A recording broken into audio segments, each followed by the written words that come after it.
What was said that forever changed your relationship with someone? Story 1. Attention.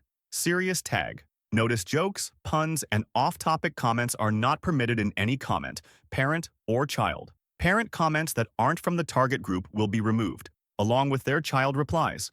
Report comments that violate these rules. Posts that have few relevant answers within the first hour, and posts that are not appropriate for the serious tag will be removed. Consider doing an AMA request instead. Thanks for your cooperation and enjoy the discussion. I am a bot, and this action was performed automatically. Please contact the moderators of this subreddit, message compose, or AskReddit if you have any questions or concerns. Story 2. I was a single parent, bringing a bunch of my 12-year-old son's friends out to pizza and a movie. We were all crammed into 2 cars, and one child was next to me on the driver's seat. I was talking to all of them about the birthday and what fun we were going to have, and he whispered under his breath, "I wish you were my mom." I quietly said to him, "I am sure you have a great mom and she loves you very much." His name is E. His wish eventually came true. Over time, I realized E lived with his dad, and his mom was in jail for drugs. He had only met with his dad a few times before he placed in his care. His dad lived with a girlfriend, and this boy was sleeping on the floor of her den. He didn't even have a bed. He kept asking to sleep over Fridays, Saturday, etc. Sometimes I would have him from Friday afternoon until Sunday night, and all the while no one ever called him to say goodnight or ask how he was doing. Did he need any clothes? Nothing. Once in the middle of the night, my phone rang, and it was his dad who was asking if E could stay with me for a little while, as he and the girlfriend were now split up.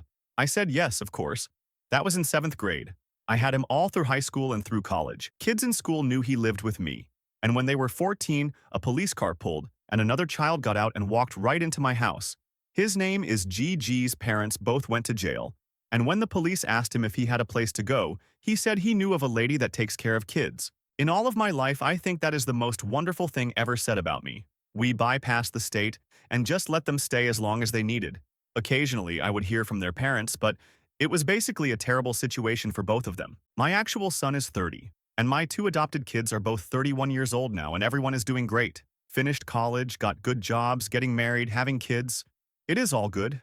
Editing to say, having these boys and my son and my life added so much fun and joy every day. Was it hard? Sometimes, but mostly just normal. I was not rich. I think I made about $43K a year back then. And they ate so much food. So much food. LOL, but it was fine. Don't think of the cost. Think of what is the right thing to do and trust the universe has your back. Leap with faith. Props to my friends, family, and especially my parents who became instant grandparents to them and included them in every holiday, birthday, etc. If God puts a child in your path and you are given the chance to take them in, you will want 2 things. Their parent has to tell both the school and the doctor's office that you are caring for them. Get it in writing in case or an emergency. I was able to bring them to the doctor and dentist and go to parent-teacher conferences once that happened. Second, edit to say thank you to everyone for your kind words. Honestly, I gained so much more than I gave them. It was wonderful, and is still wonderful to be in their lives. I do not consider myself special, because could anyone say no to a child in need? I can't imagine they would. I'm happy to answer questions you have. It was an adventure, from sports to band practices, concerts, homework, laundry, family meetings every week, and drug talks, girlfriends, teaching them how to drive. Lol. What a trip. Story 3. In my late 20s, I was thinking about going to college, but I was afraid I was too old. Someone said to me, "Next year you will be older." I applied the next day. Story 4. My father said, "Yes, I know, and I don't support you." I will never forget those words when I told him that I filed a police report on the man who molested me as a child. He didn't even look like the same man to me the next time I saw him. Story 5. My dad had recently committed suicide a week before Christmas. There were no signs he was going to do this. It was totally a blindside. I decided to still do spring break in March, with my 3 best friends at my mom's beach house to relax and get away. My best friend started breakfast one morning by asking if I saw any signs my dad was going to commit suicide. I said no, and my boyfriend, now husband, who came along agreed that he was always happy, and it was out of the blue. She said to me verbatim, "There were definitely signs. You just missed them. If you would have paid attention, your dad would still be here. It's technically your fault." After we all got home, I immediately cut her off. She wasn't invited to my wedding, let alone as a bridesmaid anymore that upcoming October, and I blocked her on everything. 3 years and a lot of anxiety drugs later, and that comment still me up.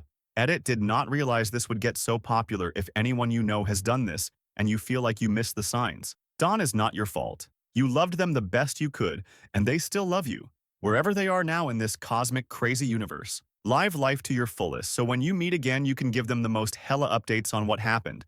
I was in the car with my dad. I was about 40, and he said, "Out of all my children, you are the most intelligent but also the greatest disappointment." Just out of the blue, like he was talking about the weather. Story 6.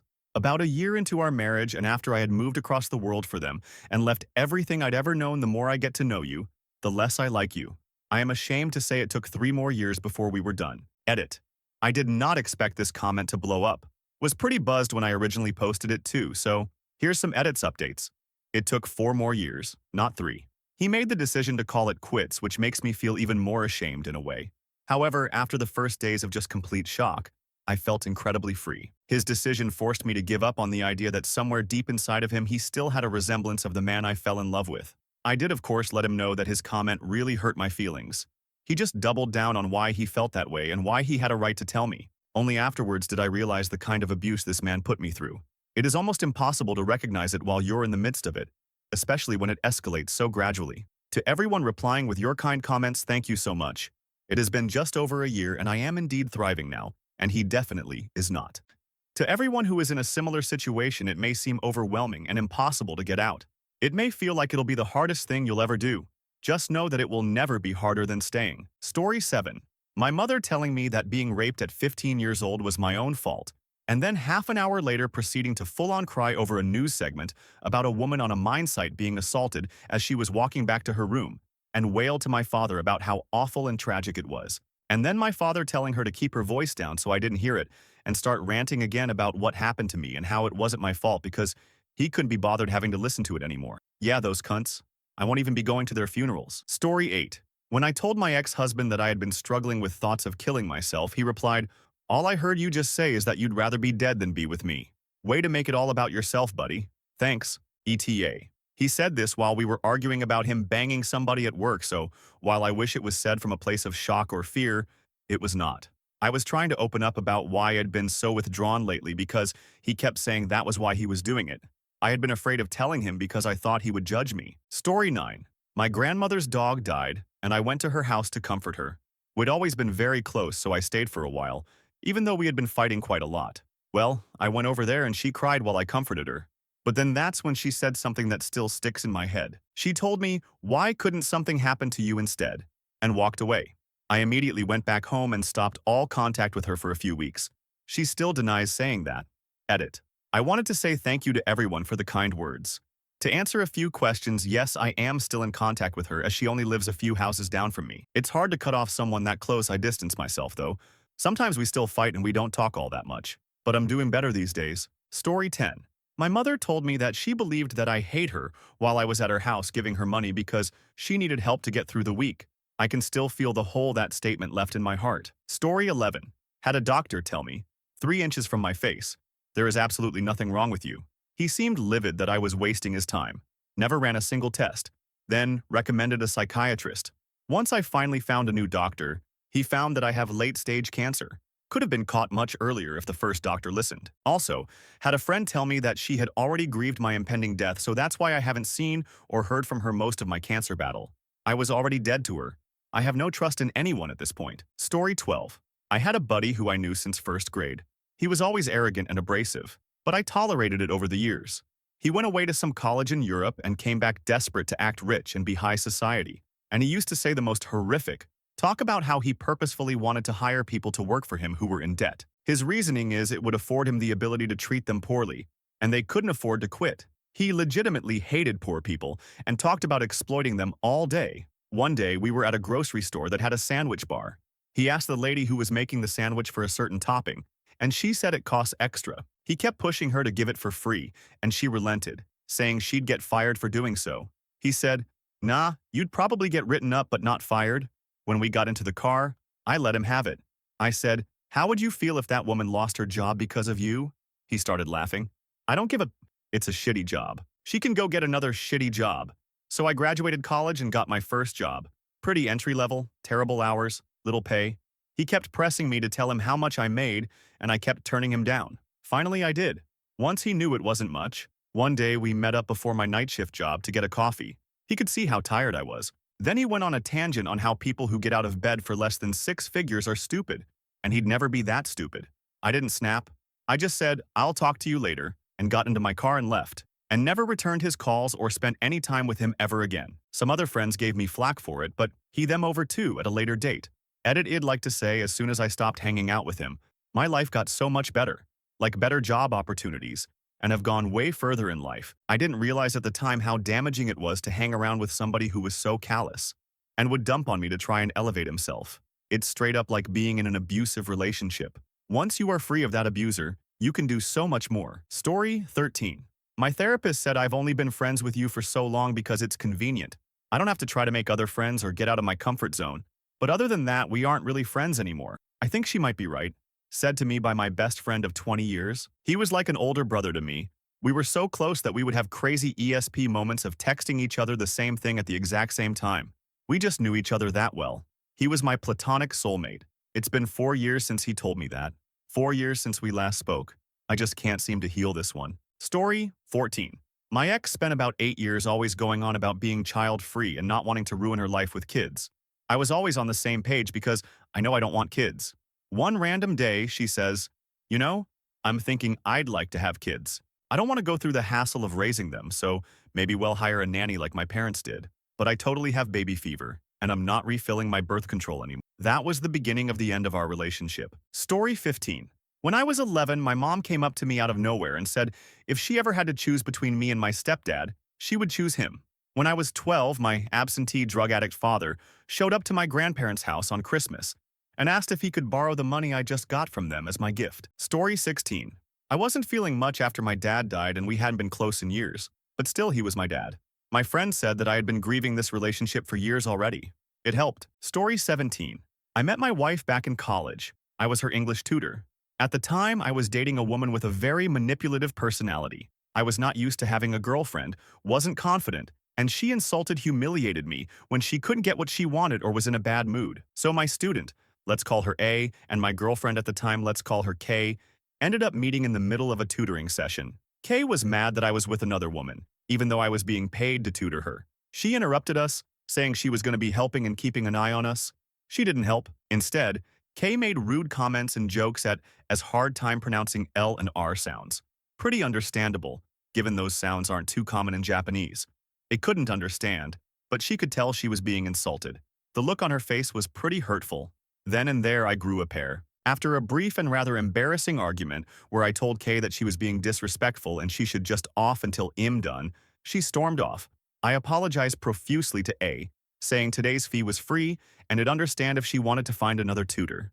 Instead, she completely flipped the script. She said that after all the help I'd given her, she could tell that I was a kind guy. That and her English skills were getting much better with my help.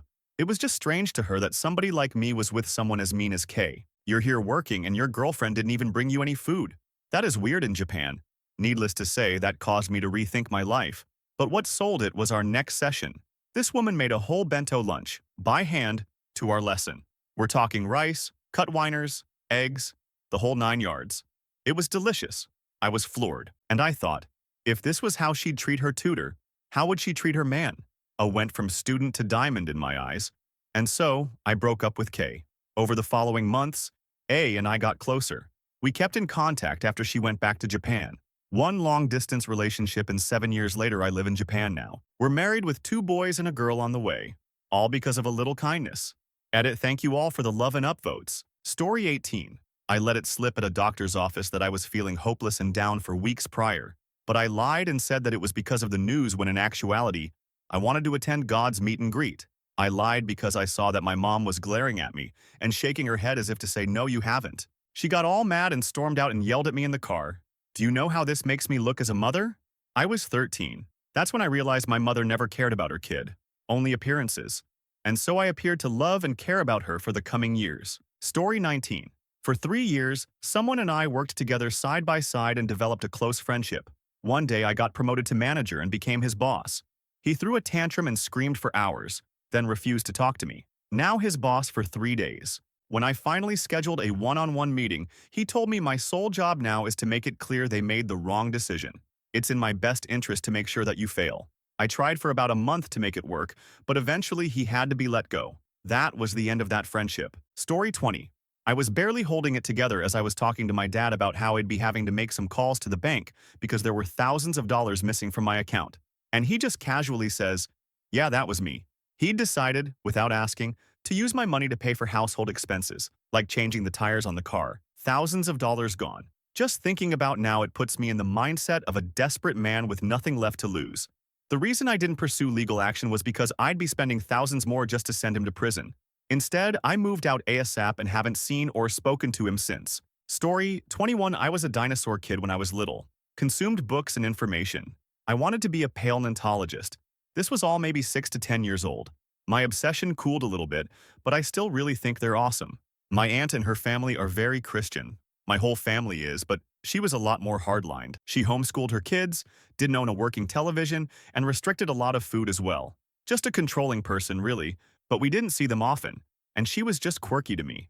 One time, during a visit, I mentioned something about dinosaurs. I was maybe 13 years old. In a sweet but condescending tone, she said there was never such thing as dinosaurs. I countered with the fact that we have so many bones. She told me that Satan put the bones in the earth to defy God and have everyone question him. In that moment, I understood how insane she was and that adults are just people and can be idiots as well. Story 22. When I was 10 or 11, my parents had brought us to get some clothes from the thrift store. We didn't have much money, so hardly bought new clothes.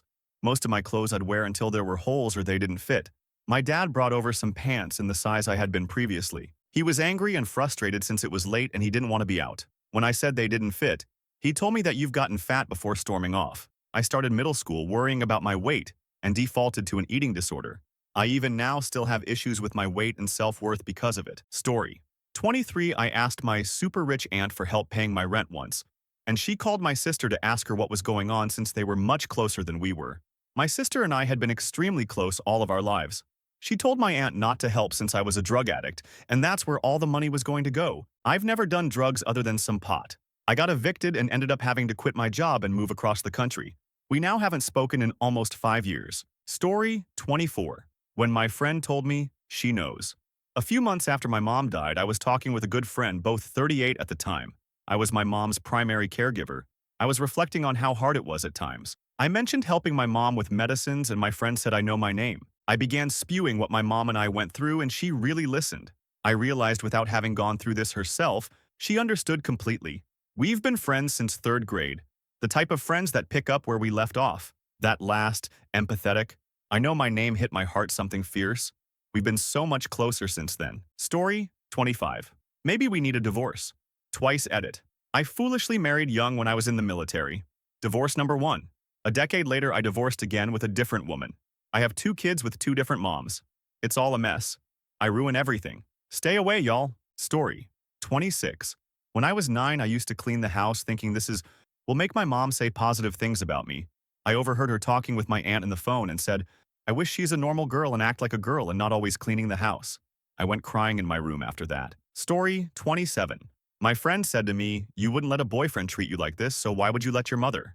I dumped her shortly after that, my mother, not the friend. I'm so much more at peace. Story 28. My mom asked me to forgive the man who essayed me for 7 years, ages 5-12, because it was her brother. Fast forward, told my dad, and he told me he doesn't understand my generation and their needs, and asked me to let it go. Moved out after that. Story 29. Probably the day my dad told me he wasn't going to live to see me graduate high school. He was insanely depressed at that time. I knew what he meant, that he wanted to kill himself. It's been almost 15 years since he said that, and he's still kicking. But it was that moment that I realized I was going to have to be more of an adult in that relationship than he was. Story 30. My friend committed suicide, and my partner at the time, who is Christian, said, I hope you know he's suffering now for ending his life. It's the worst sin. Story 31. My ex passed away, leaving me to raise my 2 kids, who both had disabilities, alone. Instead of dealing with the trauma, I always dumped my kids on my mom to go drink. This happened for a few months before my Nana invited me over to house to have a chat. She told me I had to stop running from my pain because I had to go through to get through it. My Nan lost an adult child 20 years ago. What do you know, she was right. I stopped avoiding everyone, including the kids, stopped drinking all the time, and she was there for me without judgment, and I honestly don't know if I'd be here if it wasn't for her. Story 32. I live in New Zealand. We have a complicated history when it comes to speaking Te Reo Maori native language in this country. For a long time, Maori weren't allowed to speak their own language and would literally be beaten at school, etc. for it. Now there's a huge push to bring it back. There's a lot of tension around it, especially between old white people and pretty much everyone else. People are so blatantly racist and don't realize it. They'll refuse to pronounce Maori names and words correctly, even when told over and over again. This especially applies to place names, even the word Maori itself. I digress. A close family friend died when she was only 19.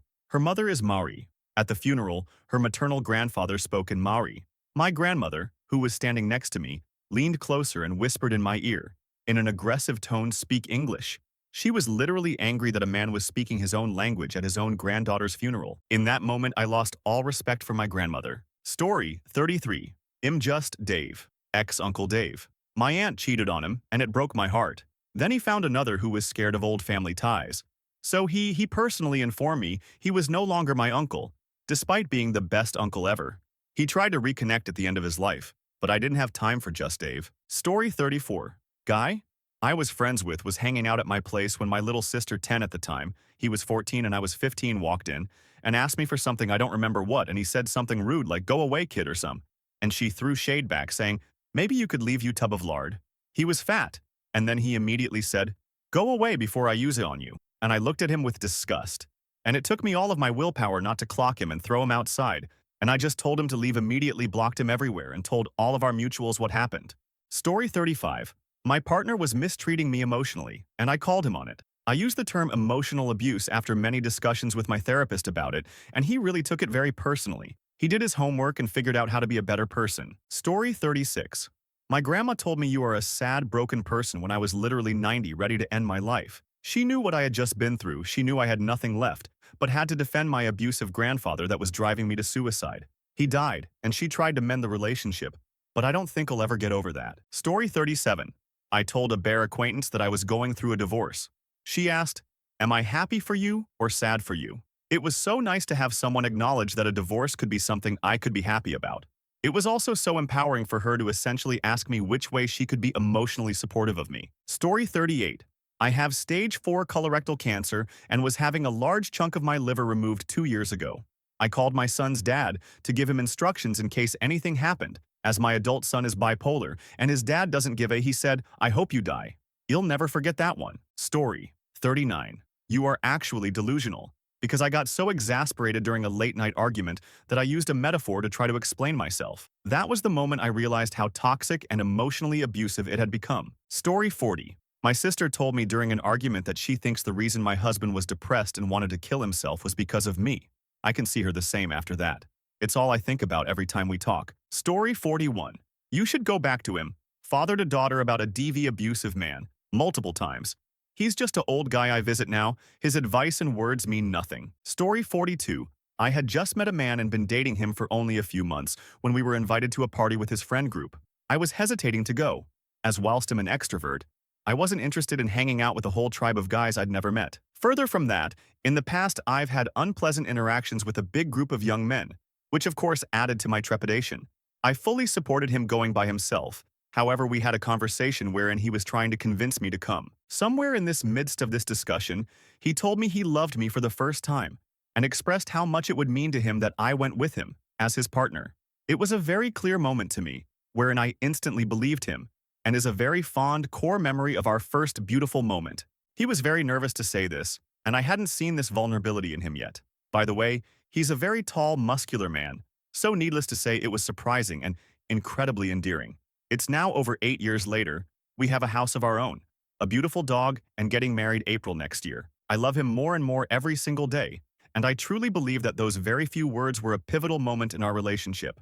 He showed me his sensitive and sentimental side, which has only grown in time. Love this guy so freaking much. Excuse me while I go and hug him. Edit a word. Story 43. You're a just like your mother. Like a decade later, Dad asked for permission to attend Mom's funeral. They'd been divorced for 15 years, and he'd spent the entire time saying worse than that about her on a regular basis.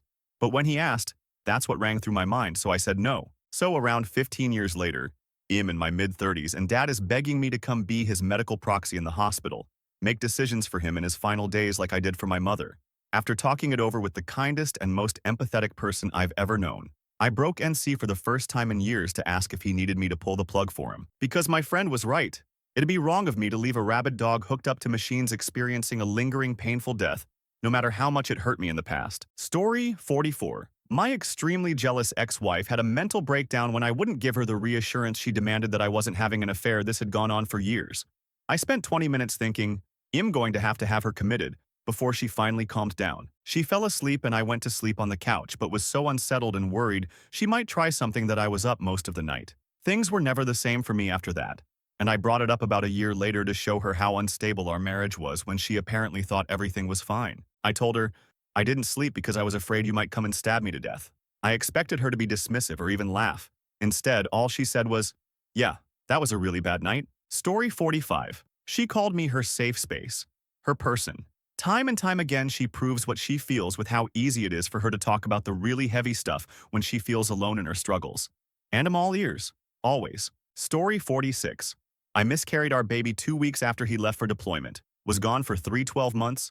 Within a week of him being back, he was making jokes like, you didn't want me to be a dad, then would be like too soon. While smiling and, yeah, we aren't together anymore, and that's the short version. Story 47. My husband. You will accept woman he was having at least an emotional affair with as part of my life if you come back home. Me, L will not. 2 weeks later. Him, I guess. If you're going to be such a baby about it. L, stop seeing her. Me, nope. You picked her over me. You keep right on seeing her. L, I'm done. Story 48. Was dating a girl I worked with at the time.